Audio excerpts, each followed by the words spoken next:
connected to SalesRemastered.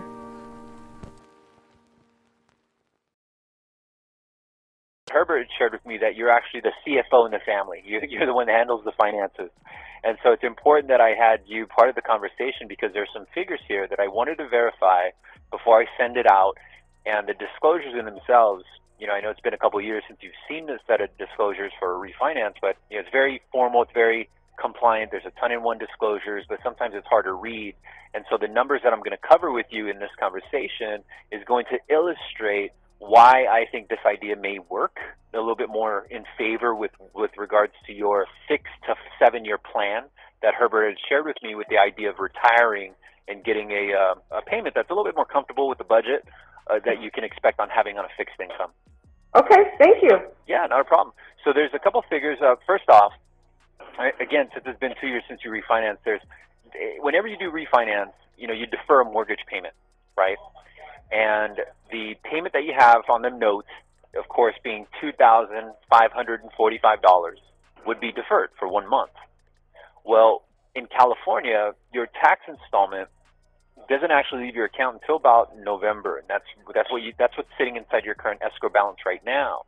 And if you look at your recent billing statement, you have a pretty big chunk of that escrow balance there. So your escrow balance, I would imagine, is somewhere around $2,600. I requested a copy of your billing statement. I just haven't received it yet. But if you guys have your billing statement for October anywhere nearby, you would be able to reference that. Yeah, that's true.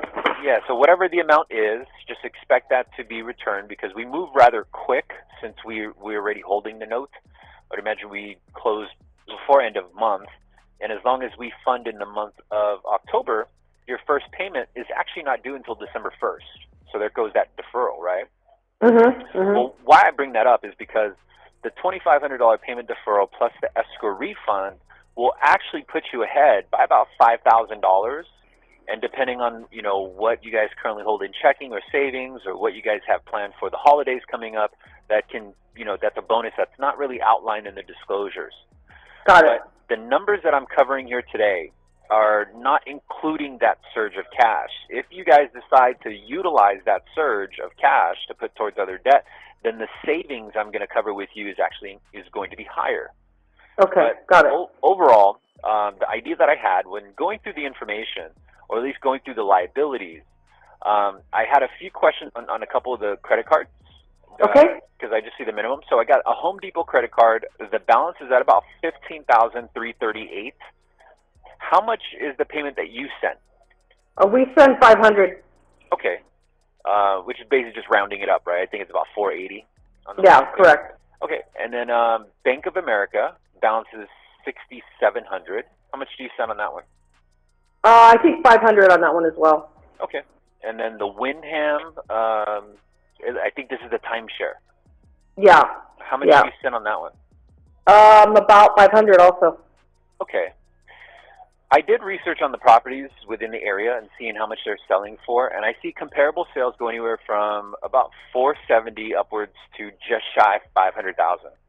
Okay. And so what I did was I took a more conservative approach. Granted, the appraisal report would come back in, and if it comes back in higher, then we can actually increase the access to how much of the equity you can pull for the debt consolidation. So I'm using a $480,000 estimated value. In my research, I think it's conservative and it's fair. Now, with that $480,000, there are going to be 3 debts that are going to be covered. And what I did was I focused on the debts with the highest payments of them all because the idea was creating enough month-to-month savings will give you kind of a snowball effect so you can repurpose the savings and put it towards the other debts and therefore continuously grow the monthly payment savings. But if you were to account for the Home Depot, the timeshare, and the B of A, all 3 of those accounts, just going off the payments that you'd mentioned, is about $1,500. Right. When you add that with the mortgage of $2,500, I have a total of $4,000, which leaves the account currently. This is what's going out from the account now. You see how I got that? So the idea is to basically bring that total payment of $4,005 down to $2,927. That's over $1,000 payment-to-payment difference. That does not include the $5,000 total that you'll get from the deferral plus the escrow refund add an additional $1,500 because for, let's say, if the loan funded October, there's $1,500 that doesn't need to go out because it's paid here. So Right, right. that'll actually net you about $6,500 that you could just tuck in the bank, replenish whatever funds you used up. I think you guys had just done some traveling, Herbert mentioned. But whatever you guys decide to do, should you decide to focus that on other credit card debt, with that $6,500, you can actually wipe out another account, which shows about a $600 payment going out, which is one main. That Correct. balance is $6,700, and the minimum payment is $250. I would imagine you spend another $500 towards that. Correct. Okay, so all in all, that monthly savings can be about $1,100, or it can be $1,600, depending on what you guys plan to do with that extra $7,000. Yeah, we would definitely pay that off. Okay. Now, based on my experience, because these accounts have the higher balances amongst the majority of them, what I would assume is that your credit report, right? Mm-hmm. Every credit bureau gives a credit score, and then it gives its comments as to why it's provided that score. Well, the credit bureau's primary comments is just basically stating that the balance to credit limit ratio is high. Mm-hmm. So by paying off these accounts, I would suggest that you don't close the accounts, but just pay it to zero balance. If you do have to run up the balance for whatever reason, try to keep it below the 30 to 50% mark of its max credit. And Okay. you're actually removing the comments from the credit bureaus and thus improving your FICO score. Who this is going to improve the most is your FICO, Lilia, Mm-hmm. because I think a majority of the cards are actually under your name. Yeah, they are. Okay, and so let's say if you were to secure the $1,500 payment-to-payment savings, you can actually dramatically improve the monthly savings by wiping out the smaller credit cards, like Right. the Capital One, the Amazon, which I'd imagine you're probably spending about $100 each. Ideally, after about 6 to 12 payments, we would actually revisit the loan again and then either wipe out the rest of the debts, or at that time, depending on where you guys are financially, from your goal of retiring in about 5 to 7 years, we would conform the loan accordingly. Based on my experience and what I've seen happen when paying off this much debt, is your FICO score should improve enough to ideally put you above 700 on the FICO score. Right, That- right. Once you guys get there, then I can open up access to even more of the equity on the home, which would either wipe out all of the credit card debt, or at least the remainder of, and give you more savings so you can then, I'm not sure if your employers match your 401k contribution, or if you have 401 or retirement savings already kind of set up, but it would put you in position to give you the flexibility to put more towards those assets so that when you do retire, you'd have a little bit more of a comfortable income to expense ratio. Yeah, we're aware of all of that. We have a finance guy that we work with on that stuff. Okay, good. So I took that to heart, and I of course, being a mortgage loan officer for close to 20 years now, I consider myself somewhat of a financial planner. Just knowing kind of where all the expenses go, I'm kind of like looking at an X-ray of your income to expense ratio. And so if this idea makes sense, ultimately what it would do is just basically fast-track your method of paying off all the revolving debt, which is only set to increase because of the way the market is working right now. So with the market rates going up, the consumer debt, the cost of having debt is also going to increase. And so while your income is at where it's at before you retire, it would actually be more efficient and in more of your favor, your best interest, to rid the debt so that you have the more flexibility to focus on your retirement savings, or at least replenishment of the savings that have been depleted over the years. So, is by any chance in this plan that you're presenting to us, it sounds pretty good. Is there any way that we can do something on our end to get rid of that PMI? Yes. This is actually the first step to doing so. There's a few factors: the debt load, the income, and then the credit score. The debt load, because when you get qualified for a mortgage, you have something called debt-to-income ratio. Mm-hmm. And without these 3 debts being taken out of the picture, you actually exceed that ratio. Right. So, number one, we have to pay off these debts. And then second, with the amount, meaning the property value and the amount of debt needing to be paid off, you can only go at this high by either using a equity line of credit or using FHA again to access 85% of the equity of your home to do debt consolidation. Mm-hmm. And so your area of Suisun City, you're already naturally in an area that's shown promise growth with property value. You've seen Right. just in your area.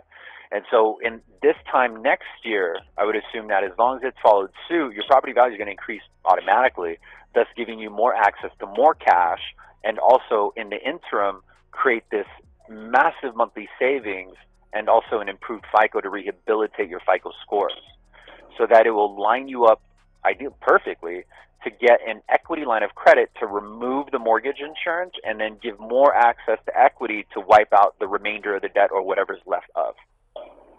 So we were talking about it before you called, and we were wondering if it would be more advantageous for us to keep the loan we have and just open up, not a second mortgage, but an equity line of credit somewhere and pay off our debt. Sure. The only issue with that is typically with equity lines of credit, which we have access to, so we could do it also, is it does require typically a 720, some require a 760 FICO, and with the income required to qualify for that, I don't think you'd have too much of an issue, but where the wall would come up is the FICO score because of the way the debts have held it down. And so I'm actually one of the only lenders that can go down to a 680 FICO on for an equity line of credit, whereas most banks, most lenders require 720 and above FICO. So I did consider that too, but the only thing holding you back is your qualifying score is 636. Got it. 636. Is that mine or Herbert's? That's yours. And okay. we need both of your incomes to qualify. Oh, okay. So typically what happens, we have to use the lower of the two middle FICO scores. And Herbert's FICO score is, yours, Herbert, is at 651. 651. 651? Okay. Okay, thanks. Yeah, not a problem. And so after wiping out these three major debts, you're already going to notice an improvement. So it's going to, help with, of course, creating the monthly savings. That's great and all, but it's also going to help with the comments that are being left by the credit bureaus. So this would be a much faster method in terms of hitting all three: the removal of the mortgage insurance, the comfortable budget for retirement, and then also the removal of the debt to replenish your savings. So the only scary thing for us is if in a year things are worse in the economy and our housing equity goes down because it becomes, a different kind of a market, and we keep that $2,900 payment, and now we can't refi because things are pretty bad.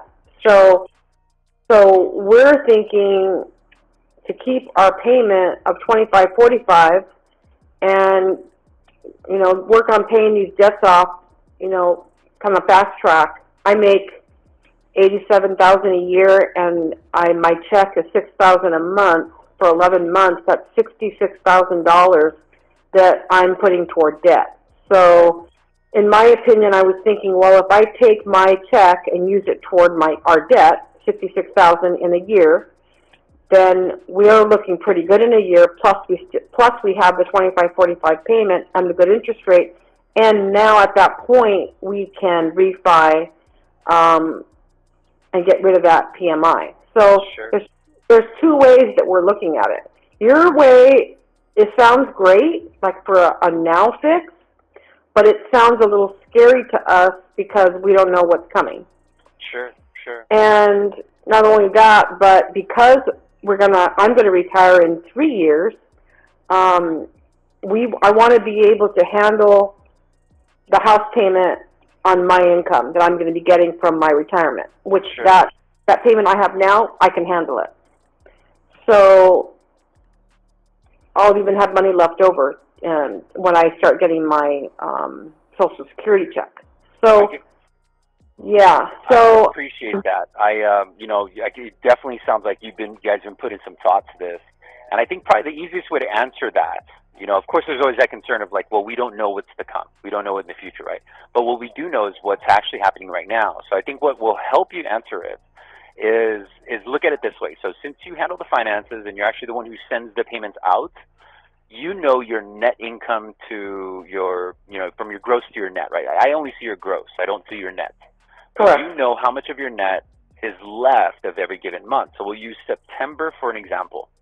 Mm-hmm. So of September's net income between both you and Herbert, after all of these expenses were met and paid, how much of the net income from September do you have coming in with you in October? About $1,000. Okay, good. And then that 1,000, where do you guys put it? We have a savings account, but we let it kind of run through our account. We leave it in there as a backup, Sure. as a cushion. Sure. How long have you been averaging a surplus of about $1,000? Probably a few years. Okay, good. How much do you have as a balance now in that savings? We have $18,000. And this is a liquid savings that you guys are adding 1,000 towards every month? Yes. Okay. The reason why I asked that is because ultimately it's good that, number one, you have surplus after all these debts, plus you're also paying off the top, right? Right. So the idea is because of your income bracket, well, these debts, majority of your debts are not tax deductible.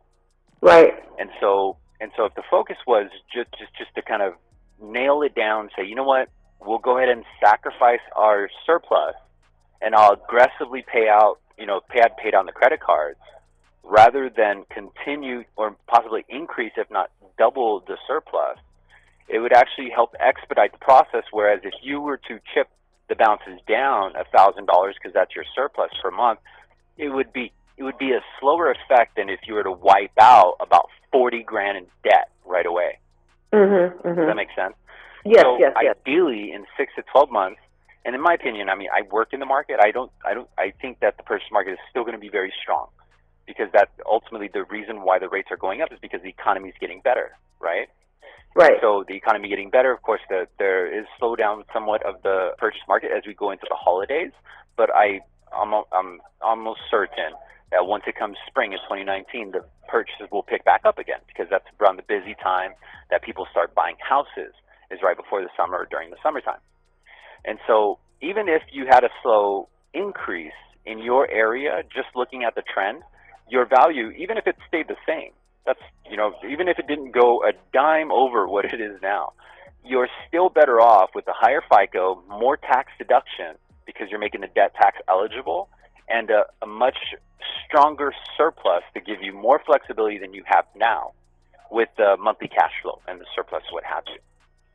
So to ensure that you have the security to retire in your third year, wiping $40,000 of the total amount of debt, and I actually did the math of revolving debt, and I'm sure you probably did too, right?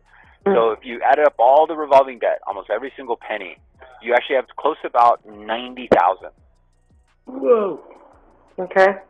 And so wiping out 40 versus an extra 1,000 per month, it would take you much longer. It would also basically about 40 months, which is longer than 3 years. Right.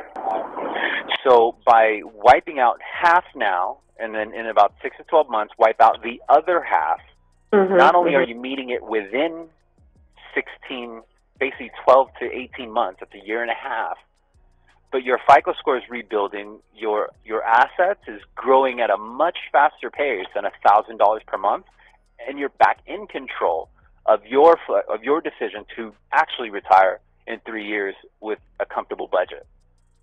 So in a year, let's say we do this plan and everything gets, pretty much 20,000, 30,000 more is wiped out by the end of the year, by another year from today. What do you think our interest rate would be when we refi? Sure. So you're looking at, number one, I would estimate value be closer to about 500. Just looking at the trend is just basic conservative estimates of the trend based on what's been happening over the last couple of years.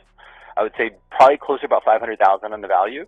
An additional 5% will give you access to 25,000, but that's not considering the amortization that you've already paid down. So let's just round that a little bit closer to 30. And so if you paid off 40 now with 30, you only have about 10 left when everything is done, right? But because you're going into a conventional with no mortgage insurance, you're actually lowering the overall interest rate. because you're just going to have a note rate with no mortgage insurance. Mm-hmm.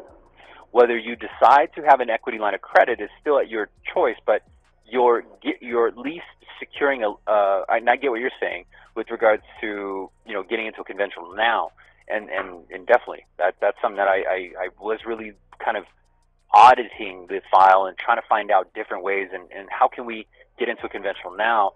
But looking at the comparison, this actually helps with everything that you guys are trying to do within the 3 to 6 year period from your retirement as well as Herbert's retirement. And so what it sounds like you're saying is that in a year, if we take this route you're suggesting today, that we will no doubt be able to do the conventional loan. Yeah, I mean, there's the only thing holding you back is your debt load and your FICO score. Everything else you've got. Which that. means our payment is going to go down probably $300. Or maybe even more, because that's another $30,000 in debt. That's not to mention also the removal of mortgage insurance. So the $2,900 payment now would go back down, which to me that sounds really good. So if that's the goal and we think that could really happen, then I think this is a good plan. We kind of made this mistake when we had another home back in 2007, where things went bad really fast, and we had we had a variable loan, and we had what do you call that loan? Those bad loans. We had a bad loan. Oh, the negative amortized loan? Yes, we had one of those, and it was a really scary thing, and it really messed us up. So we don't want to get into that. No. Is this a fixed rate? Yes, that's correct. No prepayment penalty. The idea is you're only going to be in it for about, just based on my experience, is going to be between 6 to 12 months. So maximum about 12 months, and then because I already have your file set up in a way where it alerts me in 6 months after 6 payments to give you a quick check-in, show you what the property value's at, see where your FICO score is, and then if necessary, if another 6 payments are made, within that time is going to be the time that we exit FHA and get into a conventional with a small equity line of credit. And what's the interest rate on this one? You're looking at 4.5. Oh. Okay. I think I'm game. Yeah, I think that this plan is actually in line to a T with what you're trying to do with that short time window, or that window of time. Yeah, There are a few things that I need to do on my side, though, is basically just validate the income, and it's really simple. Just updated pay stubs and a W-2. Once I get it in file and I push the button on my side to validate your eligibility, I can then lock in the loan and begin the process. The process is super quick, though, because you're already with us. So I'd imagine we should be closing by around the end of the 3rd week, possibly even sooner, within October. There still needs to be an appraisal done, but since you're in California, those can be done pretty quick. But yeah, from open to close, we should be complete within October. First payment not due until December 1st. So you'll actually realize that $6,500 from the payment deferral plus the escrow refund, and then also the deferral with the payments on the credit cards. You'll actually receive that probably before Thanksgiving in full. Will you guys be paying those debts for us? We could set up that way where we have escrow cut out a check and then wire it to the creditors, or they can mail you the proceeds and then you could pay it at your discretion. Yeah, we can. I mean, whatever is easiest. I think it would be easier to just have escrow do it. Yeah, sure. We could set it up that way. Not a problem. So yeah, I have my current pay stub. I just got it the other day. Herbert can get his online. Do you want those like faxed or emailed or what? Yeah, you know what? It's completely your choice. We have when I disclose this to you, and the disclosure should be inside your inbox by about tomorrow morning, by about between 7 and 8. There will be a portal which I actually sent over an email now to get your consent to deliver the disclosures electronically rather than mail. Oh, perfect. If you guys don't remember your password, that's okay. It allows you to change your password. And then when the disclosures are ready, it's going to ask for an authorization code, which, if you remember, it's the last 4 of your Social Security number.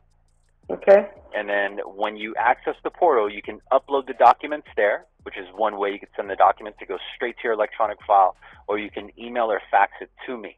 Now, my assistant, she's going to prepare a quick checklist of items for you to have ready, or for that I'll need to review, and she'll have that emailed to you before 8 a.m. tomorrow. We can upload those documents that you need from us through that portal. That's correct, yeah. When she sends you the email with that quick checklist, there is a few pages on there that you have to print and hand sign. Those are the only documents that need what's called wet signatures. But if you can include those as well into the upload, that'd be perfect.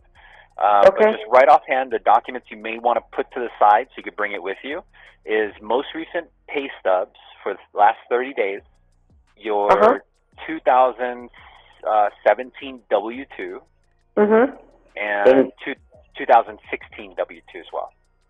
2016 and 17, okay. Yep. And if you have it kind of like a soft file from your accountant, because usually they'll include it in the soft file, just feel free to submit the soft file. That's fine. Okay. Okay, and then outside of that, we have everything else: the billing statement, the homeowner's insurance. We can contact your insurance agent to get an updated copy, and then it takes me about 15 minutes to review. Once I do all that, then I can actually lock it in straight, confirm with you. We can begin the process and have an appraiser out there by this weekend. Oh wow! So are we doing all of this through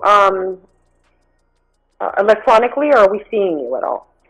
Yeah, you can. You can always, well, technically, I mean, I'm in Southern California, so we can always set up like a Skype call if you want to see me. But communication pretty much is mostly now, with the advancement of technologies, mainly through the portal or through the phone or email. Oh no, that's fine. Through the portal's fine. I just thought, because I thought you said the only things I need you to bring me, so I thought we were seeing you. Oh, yeah. No, you can. Only thing. Those are the only items that I need to review before we can actually give the okay to start the process. Okay, cool. All right. Yeah. And then, so now you have notes. If any questions pop up this evening, just jot them down, and then the next time we connect, which will probably be by tomorrow to confirm everything's ready to start, we can go through any questions that you've collected. Daniel? Yes. Now, in your plan, you suggested that after a year we'll go ahead and revisit and see what's going to work out for us. Would that include potentially another refi to lower the payments right then and there, and potentially pay off whatever else we need to pay off? That's correct. Very similar to how we're doing now. It's basically an internal refinance. So the process is much quicker. Documents are less because it's a little bit more streamlined. So what we're ultimately doing is using this plan as more of a stepping stone to get to where you want to go faster, basically. So the way the file is set up, it's all electronic, and it's set up in a way where I'm automatically alerted to check in with you after about your sixth payment to see where the FICO score is, also update you where the property value is. And then if we're ready at that time, we can actually move in to wipe out even more of the debts and remove yourself from the mortgage insurance and the FHA. Or if necessary, if needed another couple months, then it's all would happen within that 12-month window. Where do you see yourself 6 months from now? I myself? Yeah, you gonna be in the company? Oh yeah, I've been with New American Funding for this will be my 5th year now. I have no intention. I'm actually one of the managers here, so I have no intention to leave anytime soon. Okay, the original guy left I think a year ago. You know, he's a good guy. I think he just kind of got out of the industry. No, I've been doing this for going on 20 years, and I have a very solid foundation here. So I assure you, I'm not going anywhere anytime soon. But if in the event something did happen, your credentials, your rewards, your relationship stands strong with New American Funding, the entity. But I assure you, I look forward to working with you guys again. All right. Awesome, Daniel. Yeah, that way we know that we can count on you. You keep us on track. And, you know, trust, like you mentioned earlier, it's going to be the biggest deal for us. Oh, yeah, absolutely. I heard every word that you shared with me earlier, Herbert, and, you know, I love the creative part of it and trying to create, figure out that puzzle. And that's why this idea, I thought that, I have to share this with you guys before I just send out the plain vanilla refinance, because I think this will get you there faster, safer, and more enjoyable just in the interim. You're going to experience this a lot of the load taken off. And I think that it will help you tremendously with getting to where you guys want to go. I have a quick question for you, just as a personal opinion. Yeah. So we have some money coming to us in January, and then my husband also gets bonuses, and then plus you're talking about this $5,000 little bit of extra we're going to have. We're going to chalk into the savings. So once we have, like, say, there's $40,000 in our savings, which I can see happening pretty, by next year. Okay. Do you ever recommend people using that to pay down their mortgage? It depends on where you're at, career-wise. Like in your case, it'd be a different answer than I would give like a younger couple, because typically younger couples don't intend to keep the same house, right? Whereas if you're kind of in line to retire, and this is the retirement home, but I know Herbert had mentioned earlier you guys were considering another property where it'd give you a little bit more room for the grandkids. So there's really no loss in your position either way. If you guys decided to pick up another home or keep this home, there's really nothing wrong with putting it into the loan. But we offer a unique feature that's called recast, where basically you could pay a big chunk of your mortgage down, and then the payment recast as if it started off with that balance from the very beginning. So it actually lowers the monthly payment, and you don't have to go back to a 30-year term. So it's a little unique, neat service that we provide, but it really depends financially where you're at. So it kind of apply it to your goal with the desire to retire in 3 years, depending where you're at that time, with regards to revolving debt, how much of your gross income, your net income is dedicated to the revolving debt. It may be worthwhile just to have it as a nest egg.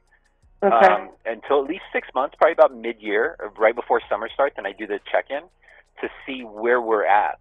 So if the market is in a different place, but we're kind of held back and thinking, okay, well, we still got $30,000 in credit card debt we need to pay off, then at least you have the resource to wipe that out, and then we can help you exit FHA at that time, as opposed to have to wait another couple months. Oh, I see. Got it. And then what is our loan amount going to change to? Because right now it's $363. What's that going to go up to? $415. Scary. Okay. But with the additional cash flow and that extra monthly expenditure, you guys are always more than welcome to aggressively pay it down. But in my opinion, what I think is going to happen is because the income's still strong, the monthly expenses are going to go down dramatically, where your next refinance, we'd be able to put you into a 15 or 20-year term. So shed years off the life of the loan, still give you an affordable payment compared to what you're paying now, and then pay the house off much, much faster. Oh, yeah, I love that idea. Yeah. Okay, awesome. All right.